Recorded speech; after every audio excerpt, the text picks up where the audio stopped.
running. We do it a lot, or at least I hope you do, badass. Whether you're running outside for exercise or maybe you're running from the cops. But what if we turned running into a game?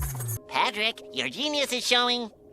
Where? Alright y'all, what's up? It's your man's Cash here. Today, I want to take a look into the Mirror's Edge series. Mirror's Edge 1 and Mirror's Edge Catalyst. Go into a little bit of a deep dive into the series history and see what was leading up to the game, what was the story in the game, and how did these games perform. And I also want to take a look into why is there still no Mirror's Edge 3. Mirror's Edge Catalyst was released in 2016 and it's been 6 years and we still don't even have a teaser for Mirror's Edge 3. So today I want to take a look into that and see why we still don't have a Mirror's Edge 3. So let's get right into it.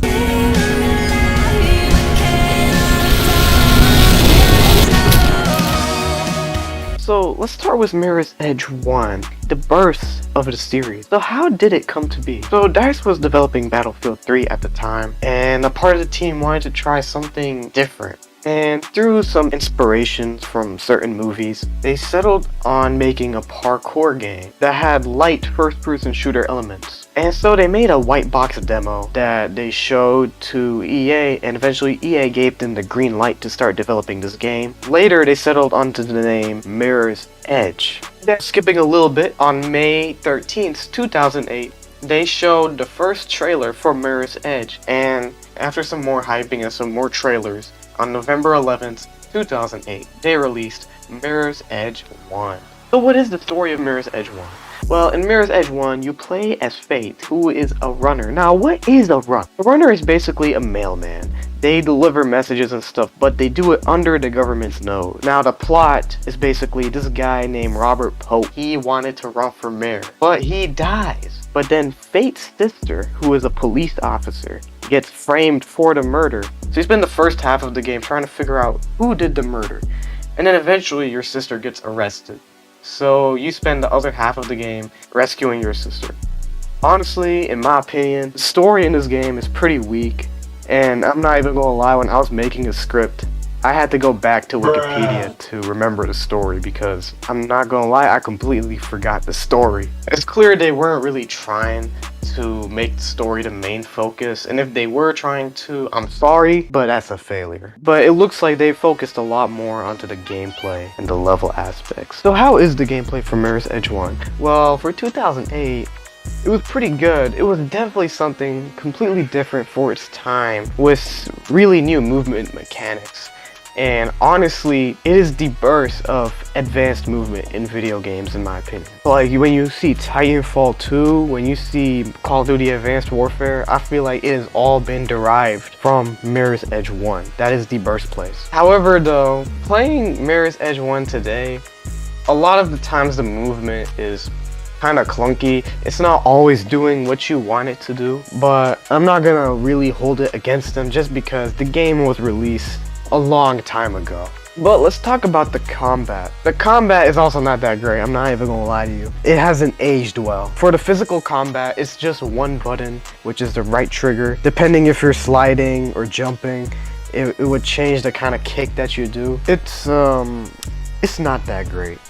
You were also able to pick up guns from the enemies that you killed, and I gotta say, you know, that part was kind of fun. There was also the slow-mo mode, where you could time your movement easier, but a lot of times I would find myself pressing the button accidentally, and then I'm just perpetually stuck in this slow-mo motion because you can't turn it off. If you turn it on, you gotta wait for the whole thing to go through, and then the animation will finally complete, and then you just die immediately because the enemy is right in front of you. But you know what, aside from the gameplay, I gotta do an honorable mention for the graphics, because the graphics in this game were something completely out of this world for 2008.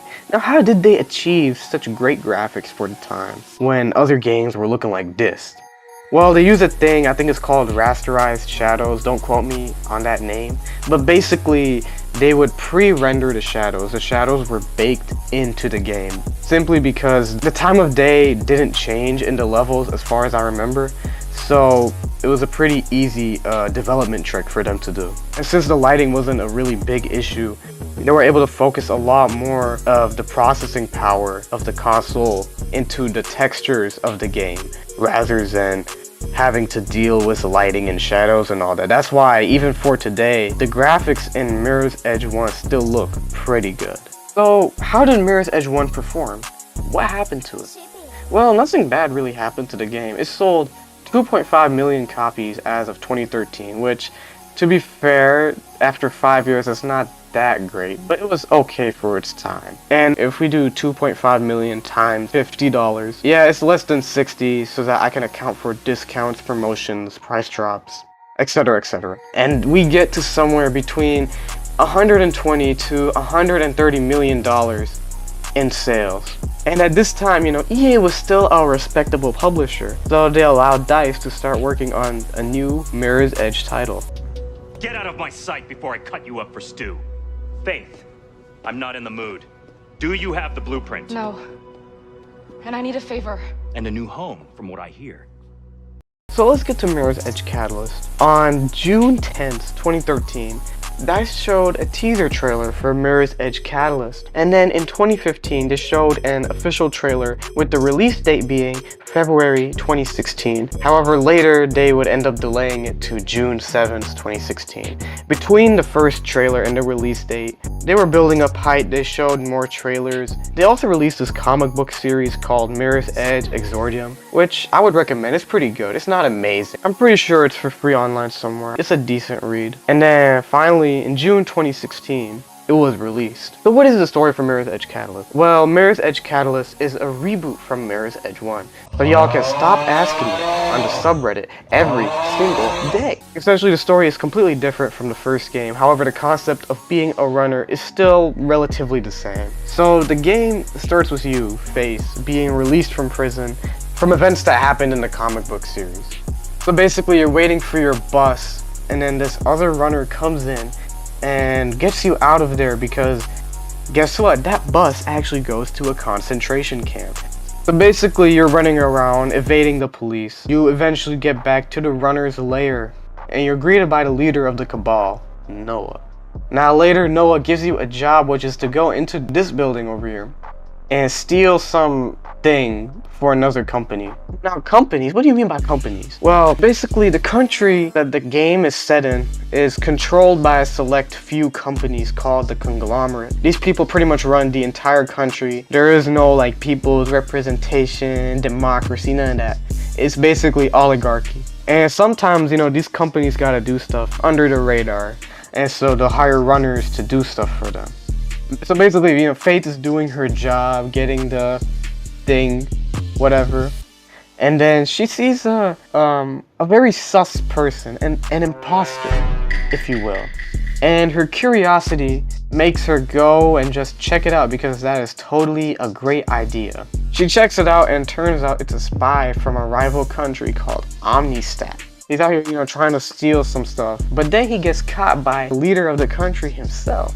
Which, you know, if I was in that situation, I probably would have folded. If I was trying to steal something from the CIA and Joe Biden just walks in, I would be flabbergasted. 4 more years of Georgia.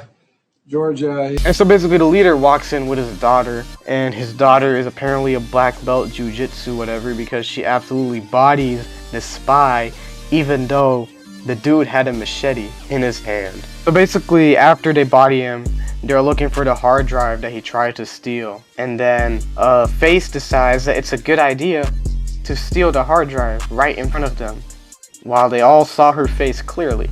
And she runs away. She finally gets back to the base. And then Noah is absolutely pissed at Faith for stealing something so important with everybody watching her. So later you go to this tech nerd named Plastic. And basically she confirms that this is a blueprint for a thing called reflection. Now reflection becomes a major plot point in the game where basically reflection is a thing that you would inject into a person and you could control everything about them. You can control what they do, you can control what they think, you could pretty much kill them with a push of a button. That is how powerful reflection is. It can also be used to cure things, as the game shows. It can cure asthma and some other stuff. So you spend the rest of the game trying to stop Reflection from releasing. There is a lot more to the story, such as Black November, a terrorist group, Dogen, the leader's daughter, and a lot more characters and stuff like that, but I'm not gonna get into them too much just because I don't want this video to be like 30 minutes long. I don't want this just to be a lore video, you know what I mean? But yeah, so how is the gameplay for Mirror's Edge Catalyst? Well, me personally, I love the gameplay. The parkour is so incredibly smooth, satisfying. Everything about the movement is it's so good.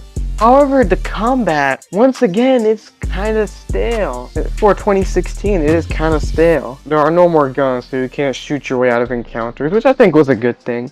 I don't think there was nothing wrong with that. But every time you were in an encounter, you could just spam one button. All you have to do is spam the Y button, and you would pretty much win every single encounter. You don't have to put too much thought into it, except for this one mission called Flytrap. That one actually made you put some thought into the combat, thinking about, you know, what order should I deal with these enemies. But other than that, the combat was relatively stale. But how are the graphics though? The graphics in this game are truly something else. They are impeccable. They are amazing. You know, Frostbite Engine, you could give it slack, especially how Frostbite Engine made Anthem turn out. But damn, you can make some good graphics with Frostbite Engine. Still holds up even for the new generation standards. There's an area of the map called the View. When you go there, your eyes will just be stunned. It is pure eye candy. Like, how can you hate on this, man? How can you hate on this? My only problem with the graphics is, of course, the Frostbite engine. You know, I was just praising it. But there is one problem with the Frostbite engine, and that is every single time you die. You could have a hard drive from NASA, and it will still take 10 seconds after you die to respawn. And I gotta give an honorary mention to Solar Fields for the soundtrack, because god damn, this soundtrack is angelic.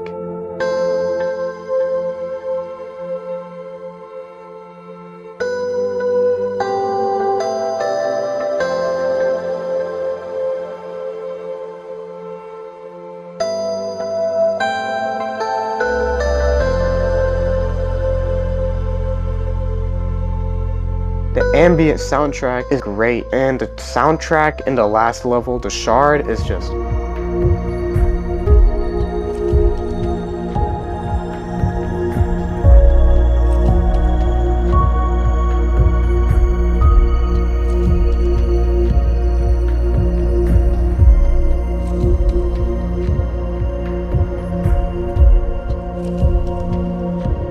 This game is definitely a top 5 game soundtrack, but of course, none gonna top Halo. So what went wrong with Mirror's Edge Catalyst, and why do we not have a Mirror's Edge 3? Well, around the time the game was released, and for a little bit after that, EA really only cared about one thing: money. Now, the game didn't do badly in sales. It was rumored to have sold around 2 million copies in less than 3 months after release. And multiplying that by 50, they would have roughly made around $100 million in sales just after 3 months of the game's release. And honestly, it could have done much better if the marketing team hadn't disappeared before the game was released. That's right, for some reason, the marketing team just peaced out a couple weeks before release. What happened? Nobody knows, and honestly, this is just another DICE Games mystery. But back to EA, why is there still no Mirror's Edge 3 after 6 years? Well, there's a couple of factors. The first factor being that up until 2020, EA's only interest was microtransactions, as seen with the Battlefront 2 controversy and the release of Apex. And obviously there's no way to make a Mirror's Edge game with microtransactions, let alone market that game and make it popular enough to get people to buy the game and then to buy the microtransactions in the game. And the second factor is DICE. When the virus happened, DICE got completely messed up, and thus we have the release of Battlefield 2042.